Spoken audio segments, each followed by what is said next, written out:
Ok, alors bon, on va voir vite fait comment se rayonne une roulette, ça va aller vite. Déjà, on s'en fout, 36 rayons, 32 rayons, 28 rayons, 24 rayons, c'est pareil. Il y en a la moitié d'un côté, l'autre moitié de l'autre. Bon, des fois, il y en aura 10 et 14, enfin bref. De toute façon, on va considérer les côtés un par un comme donc les flasques du moyeu et des nappes. Donc, nappe extérieure, intérieure, intérieure, extérieure, de côté. Donc là, 36 rayons, 18, 9, 9, etc. Donc s'il y en a 32, ben, ça fait des groupes de 8. Donc c'est pareil. La première chose qu'on regarde, le trou de valve. Où est-ce qu'on va commencer en fait? Ici, donc les trous de rayon sont pas tout à fait centrés en fait. On voit qu'ils sont un peu d'un côté.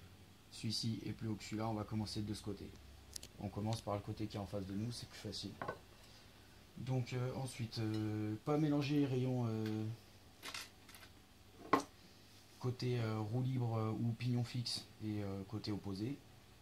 Parce que si on a des parapluies importants, si la jante en fait elle est pas tout à fait au centre du moyeu, sur des grands diamètres, pas là-dessus, on va avoir des différences entre le côté pignon fixe ou roue libre, surtout dans le cas des roues libres avec plein de vitesses, des rayons plus courts d'un côté et plus longs de l'autre.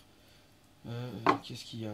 Donc là, oui, j'ai différencié intérieur et extérieur parce que le montage précédent là-dessus oblige à une certaine différence. C'est pour le 3-3 poussé. Mais bon, le 3 par 3 c'est la même chose. Dans tous les cas, c'est exactement pareil. On commence par les nappes intérieures parce que c'est plus facile de finir par l'extérieur. À savoir que je regarde la roue en fait. Quand je commence mon montage, je vais toujours devoir faire que ma nappe intérieure parte en s'éloignant lorsque je vais tourner le moyeu tout à l'heure du trou de valve. Ceci pour permettre que la valve se trouve toujours entre deux rayons parallèles et non pas en face d'un croisement, ce qui rend la vie vraiment impossible. Donc si je commence sur un moyeu arrière et que donc le sens, si c'était celui-ci qui était de ce côté, le moyeu tournerait dans ce sens. Donc en fait on se trouverait dans le cas exactement inverse, où il faudrait commencer opposé au pignon fixe, opposé à la roue libre. Et dans ce cas, donc, parce qu'il faut toujours visualiser le croisement une fois terminé. Donc je vais commencer ici. Ça sera mon point de départ. Donc avec la nappe intérieure, donc on va dire côté, côté pignon fixe, côté roue libre si j'étais en train de commencer. Donc là par exemple, je commence par dévisser l'écrou, sentir le choc, pour me dire que je suis bien en face du début du filet, et 1, 2, 3 tours, et c'est tout. Et ensuite, j'ai plus qu'à répéter l'opération donc en m'éloignant de la valve. Donc là c'est simple, un trou sur deux, on va mettre un rayon de la nappe intérieure.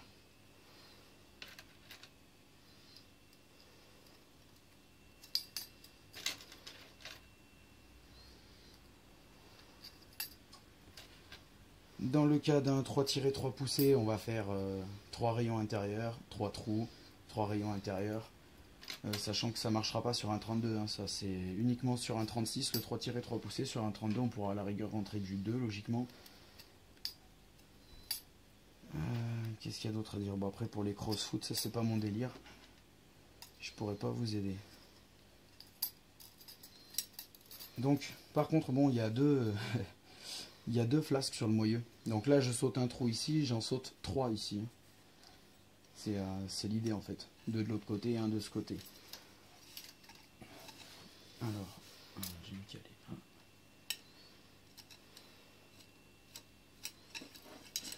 Tac, suivant.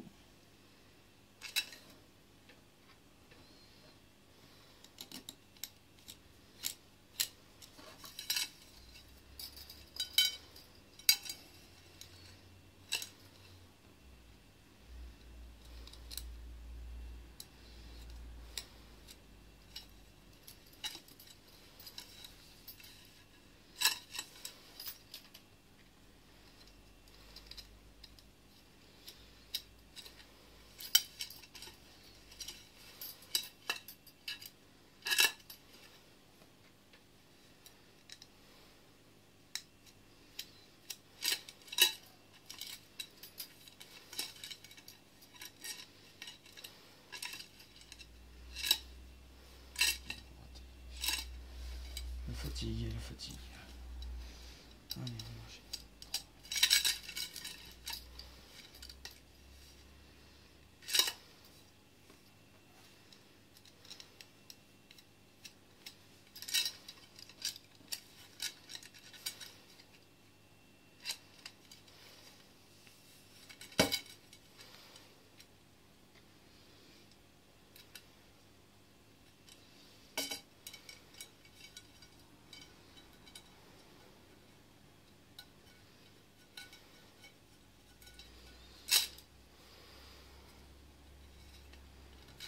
Voilà, donc là on a fait une nappe, donc je disais, par rapport au trou de valve qui se trouve ici, on va surtout pas faire ça quand on finira le montage, parce que sinon, vous imaginez bien que forcément ce sera un rayon qui va venir croiser devant, donc ce sera dans ce sens. Donc ce qu'on fait tout de suite, on va monter la deuxième nappe intérieure. Donc là c'est pareil. L'idée, c'est de ne pas partir vers la valve. Donc, vu qu'on fait les deux nappes intérieures qui fonctionnent dans le même sens d'hélice, ça va forcément être dans ce trou-ci qu'on va attaquer cette fois-ci. Pour que quand on torsade le tout, dans ce sens-ci, voilà, les rayons qui vont fonctionner dans l'hélice inverse, on va être parallèle au niveau de la valve. Donc, ce qu'il va falloir faire, pour commencer, c'est puisqu'on est dans le trou juste à droite du rayon qui est là, trouver le trou qui est juste à droite du trou qui est là. Donc je descends, j'essaie de rester dans l'axe du moyeu, je vois que je tombe à gauche, je prends celui-ci, je vois que je tombe à droite, c'est l'écrou à droite, donc c'est parfait. Et ça y est, j'ai mon point de référence de ce côté-ci.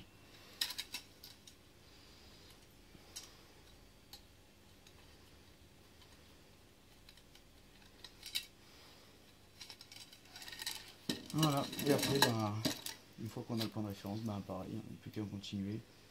Donc c'est pas compliqué, encore une fois, un trou sur deux. On essaie de déjà passer entre les rayons qui vont nous concerner, ça évite de se rendre la vie difficile.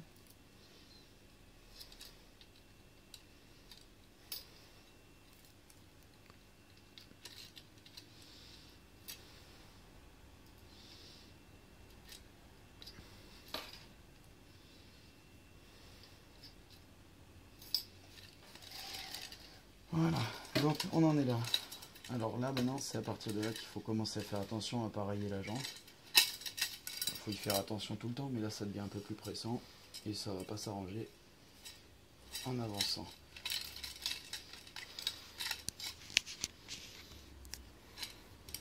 Là, on a un récalcitrant. Voilà.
Voilà, je sais pas si vous aurez remarqué, mais quand je passe ici en fait du réflexe, je mets le doigt dessus. Comme ça, ça évite de bousiller la jante. Et puis si on met pas le rayon comme il faut, on le sent, ça fait mal au doigt. Une méthode comme une autre, c'est la mienne. Voilà, donc là j'ai mes nappes intérieures, donc toujours dans l'idée, on va pas aller croiser en direction de la valve. On va même plutôt avoir tendance à vouloir s'en éloigner. Donc là maintenant on va passer les nappes extérieures. donc qui à mon sens sont placées au mieux quand elles sont dans le sens de la traction. Bon, ça c'est parce que voilà, je passe beaucoup plus de temps à envoyer sur les pédales qu'à vouloir probablement skider, puisque j'ai pas encore mon fixe, mais enfin, cela dit, la roue est montée. Donc voilà, le point important c'est ici. Ça c'est le rayon qui va croiser 3 fois. Quand on croise par 2, il vient là. Le rayon là qui est derrière la flasque, on le voit pas, il est derrière, néanmoins on le croise, donc ça fait déjà 1, 2, dans un croisement par 3. Je suis plus loin que cette tête de rayon, donc je croise le rayon, je croise le rayon, je croise le rayon, ça fait un croisement par 3.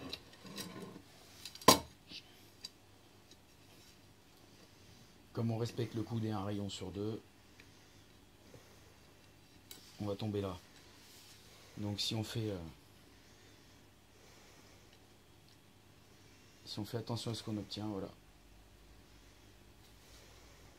Et donc si c'est un 3-3 poussés, bah là on a un groupe de 3 rayons et ici un groupe de 3 rayons.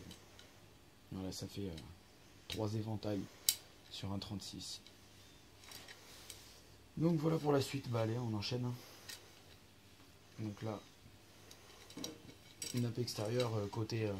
bon moi je commencerai par le côté roue libre, pignon fixe, etc. Vu que je travaille une nappe, puis l'autre, ainsi de suite. Et que du coup je serai dans le bon sens des vis. Ah oui, je précise. Donc là encore le doigt. J'allais faire une bêtise, c'est la fatigue encore une fois, il est tard.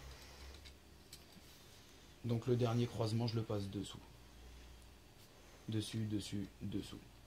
Croisement par 2, ça sera idem. En fait l'objectif étant de rapprocher les rayons qui passent pas à 15 km les uns des autres.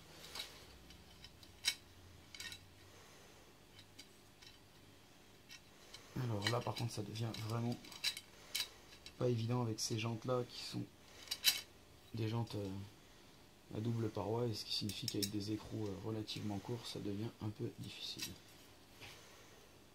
Donc c'est là que je devrais sortir le tournevis.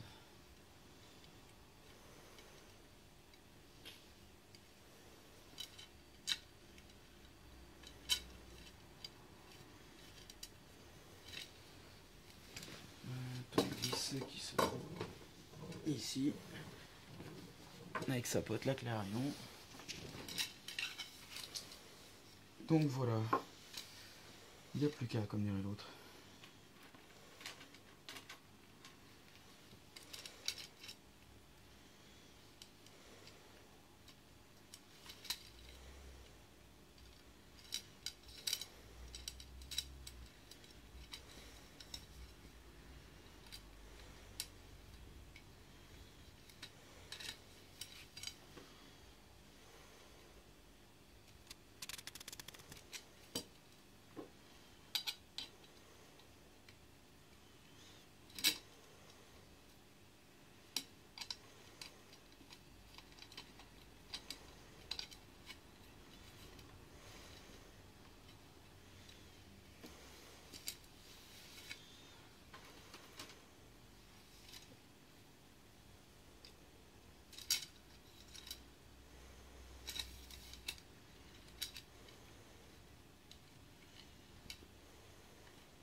Notez que je ne tends pas trop les rayons parce que j'ai envie de garder une certaine liberté de mouvement, une souplesse au rayon qui permet de bouger le moyeu, de se repositionner, de moins souffrir du doigt quand on passe les rayons d'un côté à l'autre de la jante, etc. On peut les tordre un peu, mais ce qu'il ne faut pas c'est les plier en fait. Tant que ça reste dans la souplesse de l'acier, tout va bien. Par contre, dès qu'ils ont un pli marqué, ça devient de suite plus difficile. On arrive à les redresser, mais ils deviennent fragiles.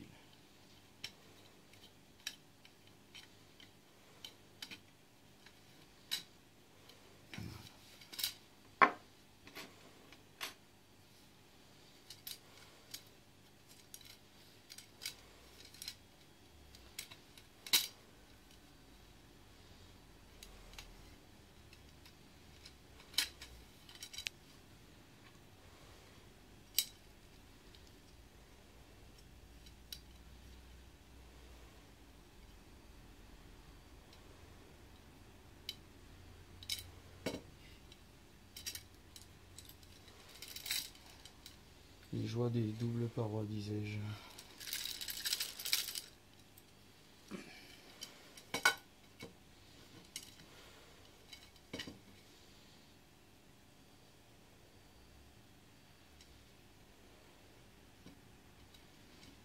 Et ouais, donc là on va commencer à être en plein dedans. Hein.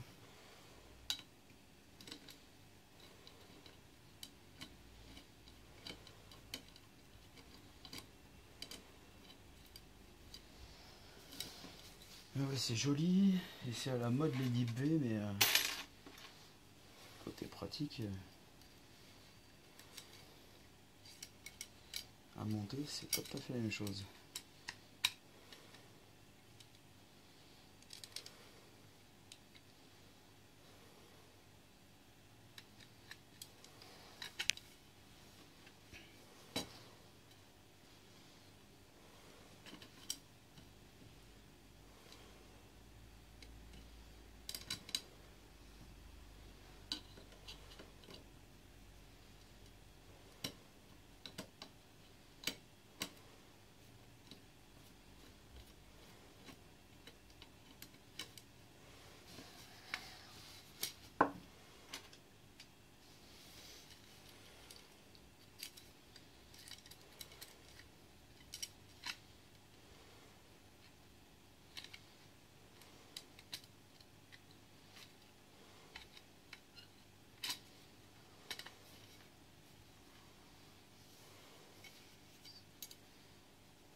J'ai perdu mon micro.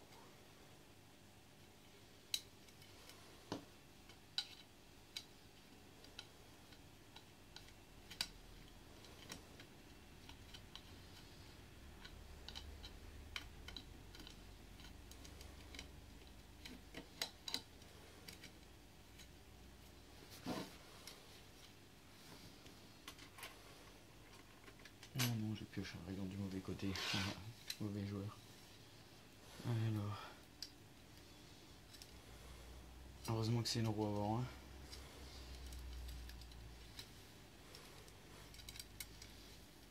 Donc,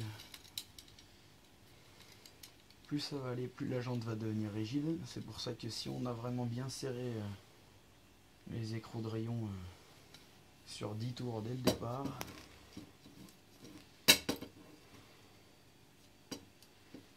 si déjà on commence à en chier de ce côté quand on arrive de l'autre, ça devient l'enfer. Pas être trop gourmand de ce côté-là.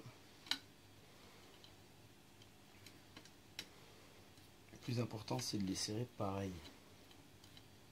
Pas de les serrer beaucoup, mais de les serrer pareil. Parce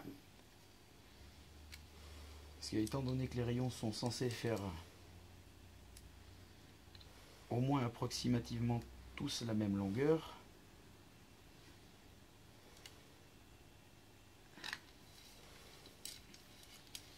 s'ils sont tous vissés du même nombre de tours et qu'ils ont tous le même filetage, alors en théorie ça doit le faire. Et ça sera relativement bien centré, équilibré, etc. dès le départ. C'est pour ça que je cherche pas à recouvrir forcément tout le filetage, mais parce que tout le monde ressorte de pareil. Donc là on voit bien déjà quoi. D'un côté on a commencé à croiser les rayons et de l'autre pas. Qu'est-ce qui se passe? Méga parapluie. Donc là quand on va faire celle-ci, on va être un peu en lutte. Et donc là pour mettre les écrous de rayons ça devient déjà plus difficile. Et encore je l'ai laissé bien souple. Hein. Ça pourrait être largement pire. Donc on va enchaîner. Voilà, de toute façon le sens de l'hélice, il a pu se poser de questions, mais je veux dire il a affiché. Hein. C'est à la porte. Hein. Le tarif est sur la porte d'entrée, comme dirait l'autre, c'est tout de suite. Donc là, tout de suite aussi, ça va devenir nettement plus chiant. Pas pour passer les rayons forcément de l'autre côté, mais pour visser les écrous. Parce que là déjà, voilà à quoi on va être confronté. Donc là avec un tournevis qui n'est pas aimanté en plus, ça va vraiment être marrant.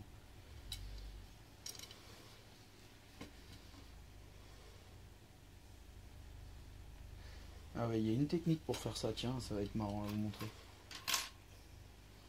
Bon, c'est un peu un truc de baroudeur. Hein.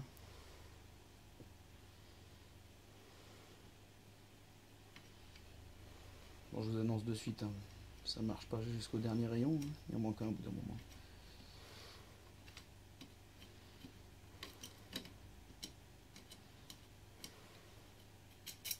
Voilà.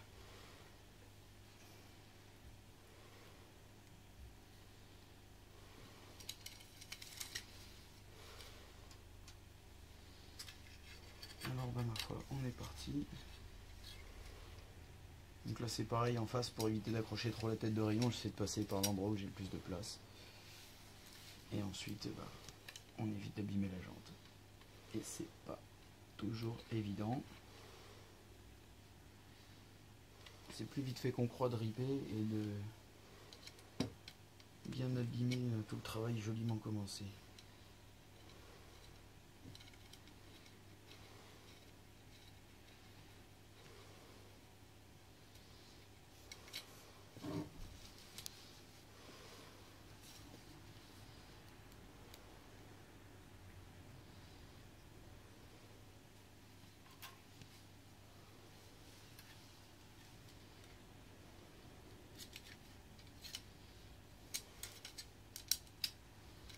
Donc toujours, hein, celui qui a la tête là, 1, 2, 3.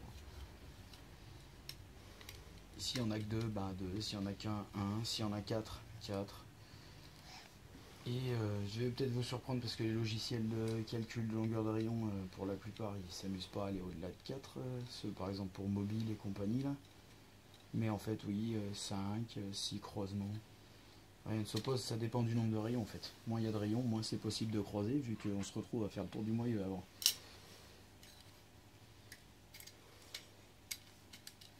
Si je veux illustrer le truc, une jante avec 2 rayons, on peut essayer de les croiser une fois. Essayez d'imaginer le truc dans votre tête.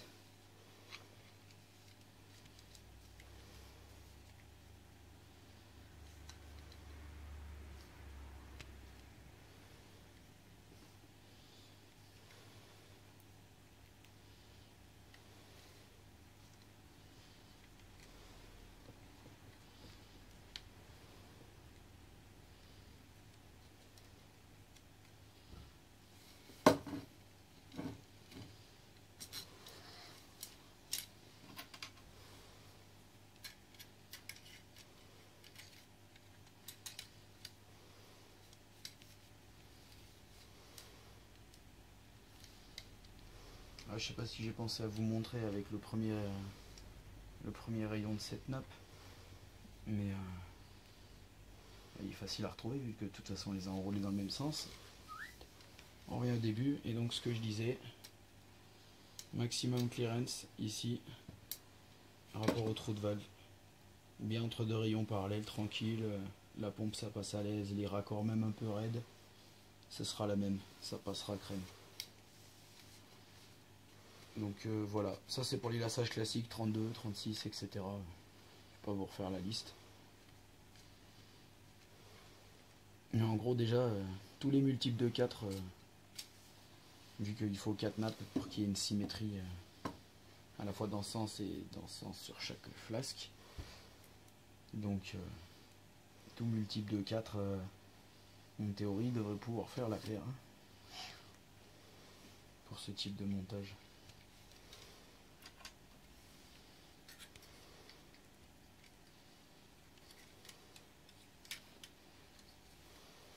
Sachant qu'après pour du radial, on peut largement s'affranchir de tout ça.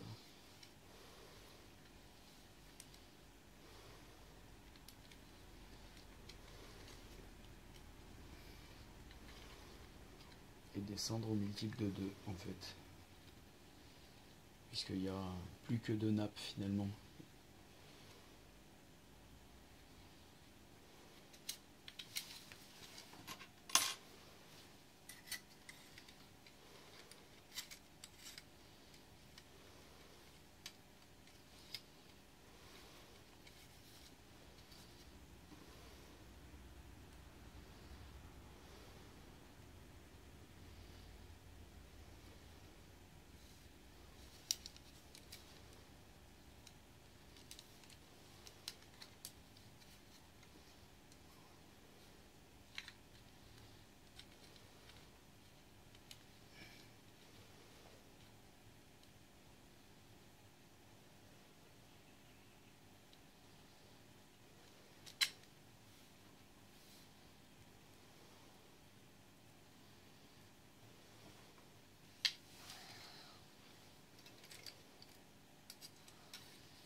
Voilà, et pour le dernier rayon, on va faire comme ceci.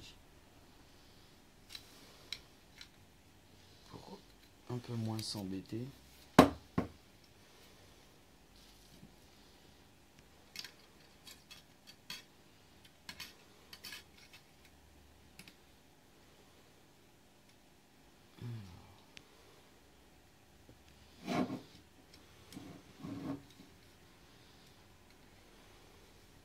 Voilà.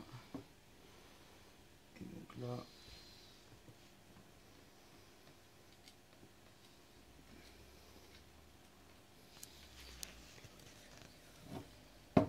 et voilà. Et voilà, 36 trous, 36 rayons creusés par 3. Voilà, en imaginant que le sens de l'attraction soit celui-là. Et donc oui, ça arrive. Aussi, il y a une autre école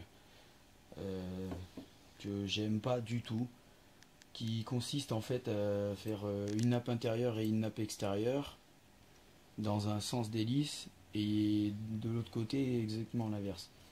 Moi je trouve pas ça joli du tout, ni techniquement ni esthétiquement. Je trouve ça que ça fait vraiment le mec qui veut se dépêcher et qui change pas de sens la roue devant lui, quoi. Pose les nappes les plus faciles, tac, on tend. C'est une horreur, quoi. Et ça sur certains de mes vélos, je vous cache pas, j'ai démonté pour refaire parce que faut pas déconner. Là, j'ai ce sens d'hélice ici. Si je retourne la jante, forcément il est de l'autre sens, quoi. Je veux dire, les rayons extérieurs partent dans le même sens d'hélice et les rayons intérieurs dans le même sens d'hélice, quoi. Enfin, je sais pas, ça me paraît beaucoup plus évident. Et donc voilà, là c'est absolument pas tendu du tout. Et le truc, ça va être de faire en partant toujours d'un point de référence. C'est plus facile pour compter les tours qu'on fait. Donc on part de la valve et on dit bon bah je mets 3 tours à chaque rayon sur un tour de jante, et puis je regarde ce que ça a donné. Je remets 2 tours de tournevis, je regarde ce que ça donne, je suis pas mal, on continue, un seul tour, un demi-tour, et quand tout le monde est bien tendu, on va voir sur la fourche ou sur le banc, et on fait tourner, on regarde la gueule que ça a, et après on commence à faire vraiment du dévoilage, quoi. Donc ça va assez vite. Le truc c'est que, quel que soit le nombre de croisements, il faut impérativement se dire bon, je fais une hélice intérieure sur mes deux nappes des deux côtés, donc des longs, des courts. Ensuite de nouveau pareil, nappe extérieure, des longs, des courts s'il y a du parapluie, et toujours finir par les nappes extérieures, c'est le plus facile. C'est voilà, puis ça va vite, hein, quand même. Bon après, plus on va vers les croisements par 6, 72 rayons qui se passent tous à 2 mm les uns des autres au niveau des têtes de rayons là, pour passer la clé, c'est le bonheur. Pour ceux qui ont vu mes roues, ça leur rappellera des souvenirs. Donc voilà, je pense avoir fait le tour. Si vous avez des questions, bah après, hein, sur le forum, hein, comme d'hab.